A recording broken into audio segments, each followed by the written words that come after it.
अस्सलाम वालेकुम दोस्तों, welcome to our YouTube channel political thought. उम्मीद है आप सब खैरियत से होंगे। आज हमारा टॉपिक है 18th amendment in the context of provincial autonomy part 2। जैसे कि हमने पार्ट 1 के अंदर डिस्कस किया था, इंट्रोडक्शन ब्रीफ था, देन उसकी मोस्ट इंपॉर्टेंट अमेंडमेंट्स देखे थे, आर्टिकल्स देखे थे। 18th अमेंडमेंट के अंदर हमने कौन कौन से आर्टिकल्स को अमेंड किया। देन हमने प्रोविंशियल ऑटोनॉमी के लिहाज से 102 आर्टिकल्स में से चंद मखसूस आर्टिकल्स देखे थे।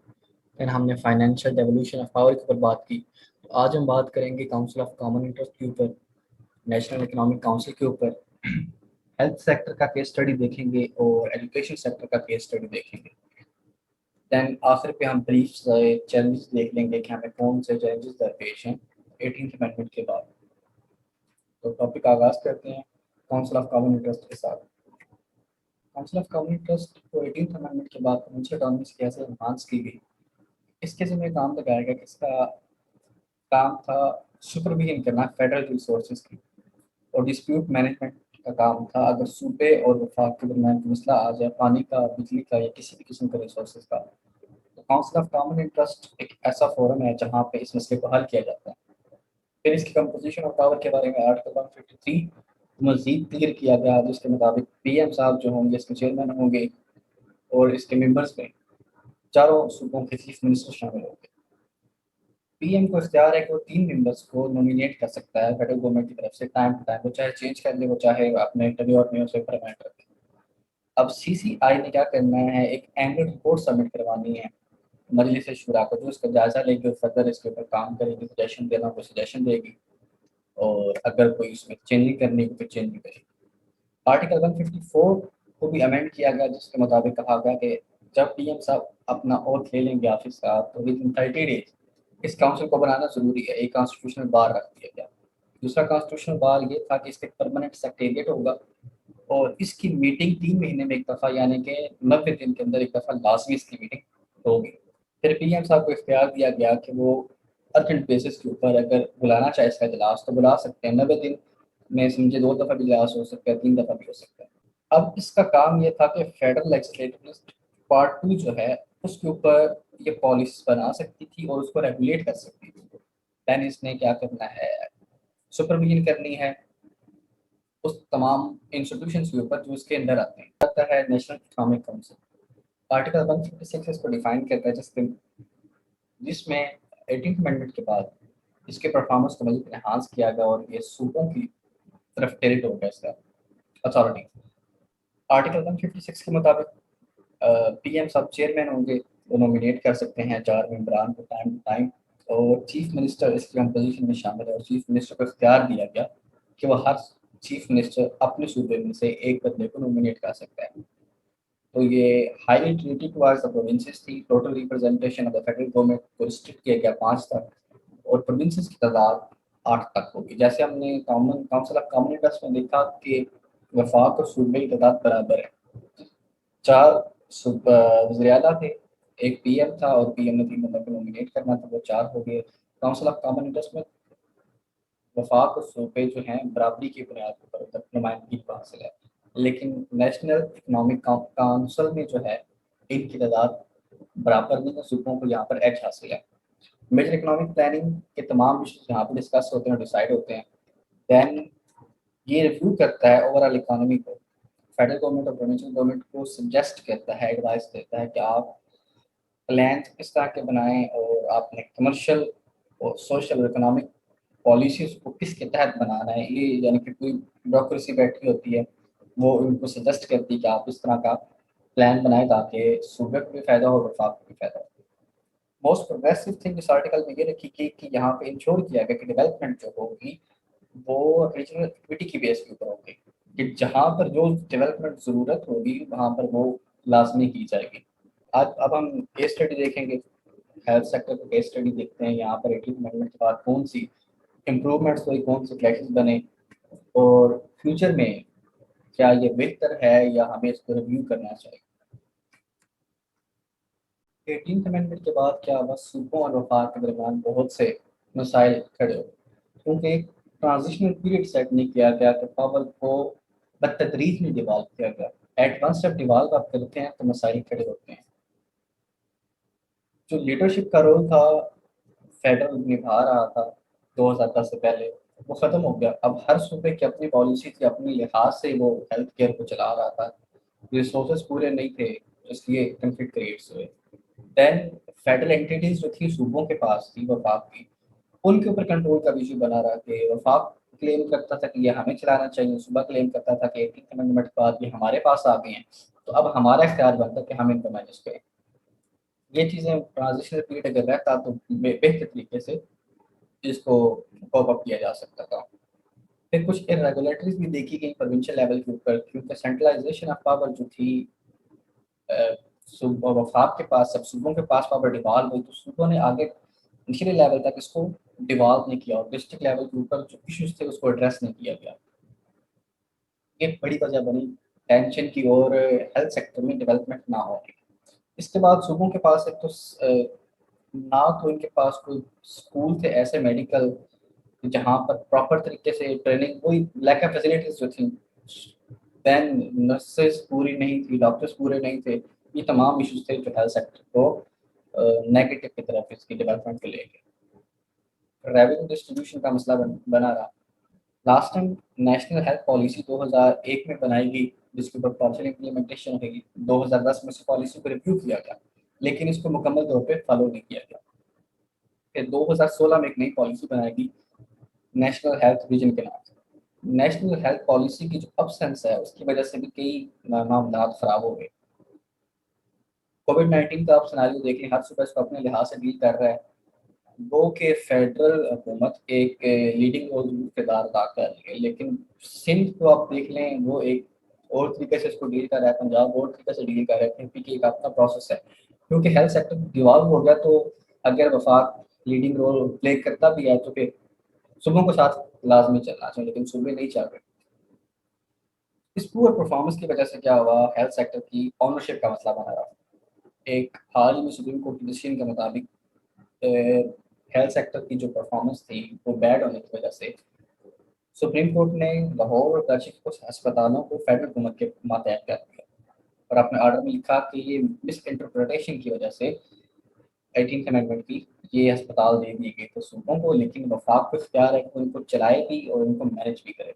फेडरल हुकूमत जो है वो अगर फोकस करे रेगुलेशन पॉलिसी के ऊपर, और जो सूबे हैं वो अपनी तमाम तर एनर्जीज को और जो उनके पास कैपेसिटी है वो लगाएं इम्प्रूविंग स्ट्रेटजी और डिलीवरी के ऊपर, तो हेल्थ सेक्टर को अपलिफ्ट किया जा सकता है अगर दोनों कोलैबोरेशन से काम करें। देन एक नेशनल हेल्थ पॉलिसी बहुत ज़रूरी है ताकि सूबे और वफाक एक पेज के ऊपर काम कर सके। फिर हेल्थ रिफॉर्म्स होनी चाहिए। उसके बाद अगर सूबा जो है अपनी कैपेसिटी को प्रोविंशियल लेवल पर बढ़ाता है, तो डिस्ट्रिक्ट लेवल पे जब वो पावर डिवॉल्व करेगा तो सिस्टम जो हेल्थ सेक्टर का है वो सस्टेन कर जाएगा, वो बेहतर तरीके से काम कर सकेगा। यूके में, यूएसए में यही चीज़ें बेहतर तरीके से इसलिए काम कर रही हैं क्योंकि पावर डिवॉल्व की गई है, उनको डिसीजन मेकिंग का पूरा इख्तियार दिया गया है कि वो हालात के मुताबिक फैसला कर सकते हैं। लेकिन पाकिस्तान में पावर डिवॉल्व हो तो गई है, लेकिन सही मायनों में नहीं। इसलिए वफाक और सूबों के दरमियान और within the provinces conflict चलते रहते हैं। 2016 में वफाक ने एक prime minister health insurance programme start किया, जो free of cost medical treatment जिसका मकसद था देना ज़्यादा से ज़्यादा फैमिलीज को। बलूचिस्तान ने भी मार्च 2016 में इसको स्टार्ट कर लिया और उसमें डायबिटीज़ और कैंसर के मरीजों को रखा था। एपीके और सिंध ने क्या क्या रिफ्यूज़ कर दिया इस इंश्योरेंस स्कीम में पार्टिसिपेट करने से। अब 2018 में पीटीआई हुकूमत बनती है, फेडरल गवर्नमेंट को बनाते हैं, तो फेडरल गवर्नमेंट एक इनिशिएटिव लेती है इंसाफ से कार्ड प्रोग्राम का, ये सूबों की पार्टनरशिप के साथ चलता है। इसका मकसद हर फैमिली को 10 लाख सालाना हेल्थ इंश्योरेंस देना है ताकि वो मुख्तलिफ जो अमराज उसमें डाले गए हैं उसका इलाज को करवा सकें फ्री ऑफ कास्ट। हुकूमत उसका पे करेगी।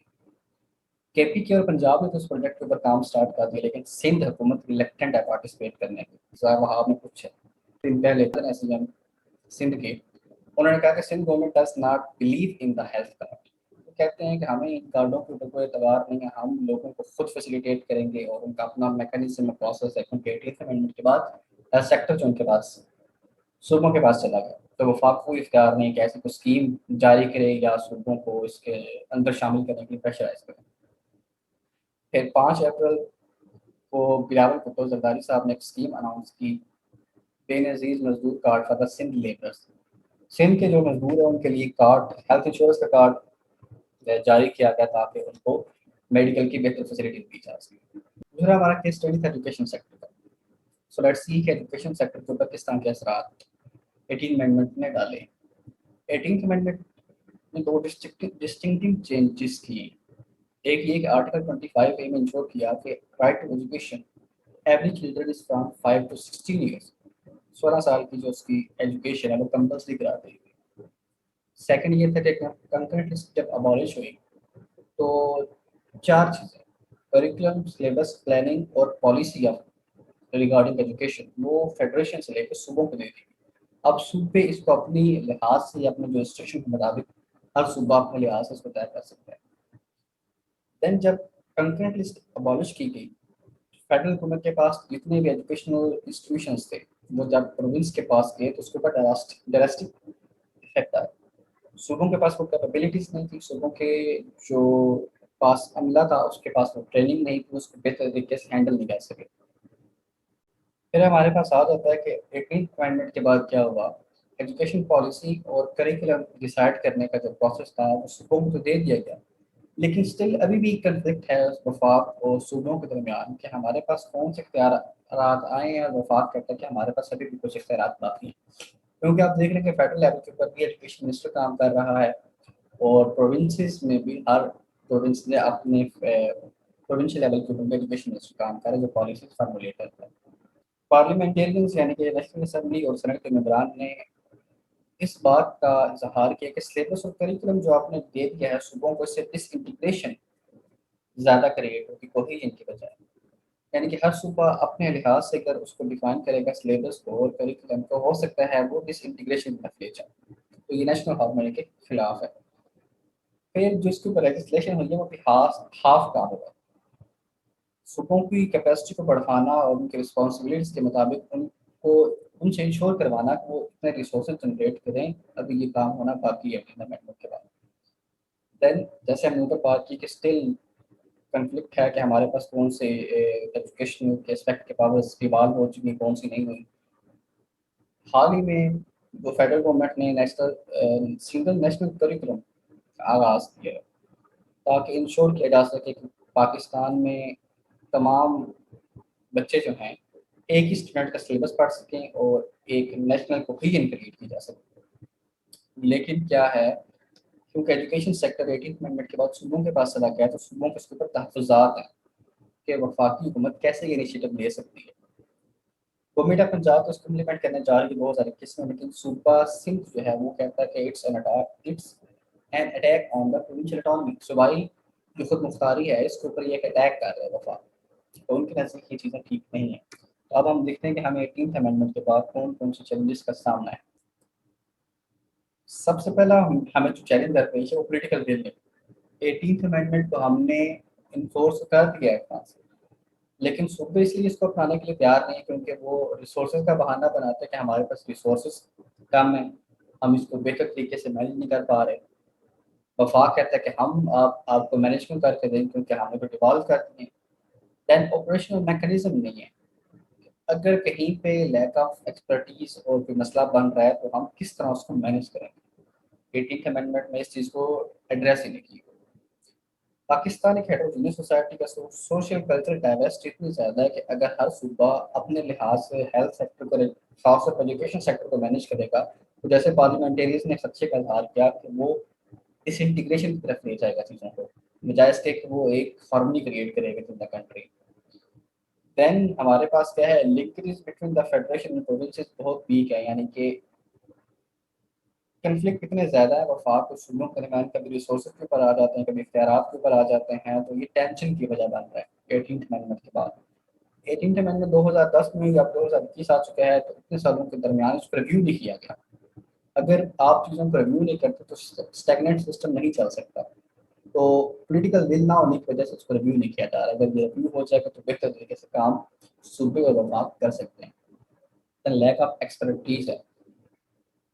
सूबों के पास उस तरह की फैसिलिटीज़ नहीं है, उनके पर्सनल्स के पास उस तरह की ट्रेनिंग नहीं है, उस तरह की मशीनरी नहीं है, जिसकी वजह से पॉलिसी की इम्प्लीमेंटेशन में और इन्फोर्समेंट में मसाइल का सामना दरपेश है। देन लॉन्ग टर्म प्लानिंग नहीं है। देन लेजिस्लेशन जो 18th अमेंडमेंट में की गई है वो स्टिल इनफ नहीं है। इसको रिव्यू करना चाहिए। जब आप चीज़ों को बार बार रिव्यू करेंगे तो सिस्टम मजीद बेहतर हो सकता है। उसके बाद सस्टेन पॉलिटिकल ऑनरशिप नहीं है 18th अमेंडमेंट की। अब बात होती है कि हमें इसको रोल बैक करना चाहिए, बजाय इसके कि हमें इसकी इम्प्रूवमेंट की तरफ जाना चाहिए। कुछ पोलिटिकल पार्टीज ये क्लेम करती हैं कि इसने सिस्टम को ख़राब कर दिया है तो इसको रोल बैक होना चाहिए। अगर आप ऑनरशिप नहीं लेंगे किसी चीज़ की तो आप चीज़ों को बेहतर तरीके से नहीं चला सकते। देन 18th अमेंडमेंट में सूबों को तो इख्तियार दे दिए गए, लेकिन ट्रिकल डाउन इफेक्ट नहीं हुआ। सूबों ने आगे लोअर लेवल तक इख्तियार डिवॉल्व नहीं किए, जिसकी वजह वो जो सेंट्रलाइजेशन ऑफ पावर और वफाक के पास थे कि तमाम चीज़ें सेंट्रलाइजेशन ऑफ पावर सूबे ने अपने आप में कर ली, जिससे आम आदमी को 18th अमेंडमेंट के बाद ना उसको इतना इम्प्रूवमेंट नज़र आती है एजुकेशन सेक्टर में, ना उसको हेल्थ सेक्टर में नज़र आती, ना उसको एग्रीकल्चर सेक्टर में, बाकी तमाम चीज़ों में। अगर आप ट्रिकल डाउन इफेक्ट नहीं करेंगे तो ऐसे ही डेवल्यूशन ऑफ पावर का कोई फायदा नहीं। सिस्टम उसी तरह स्टैग्नेंट रहेगा, सेंट्रलाइजेशन ऑफ पावर ही रहेगी।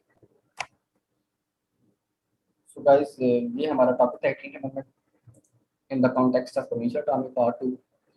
तो इसके बाद हम एक और टॉपिक पर जल्दी वीडियो अपलोड करेंगे। मजीद पोलिटिकल साइंस के और सीएसएस के टॉपिक्स के लिए आप इस पेज को लाइक कर सकते हैं, सब्सक्राइब कर सकते हैं। So stay with us, see you in the next video.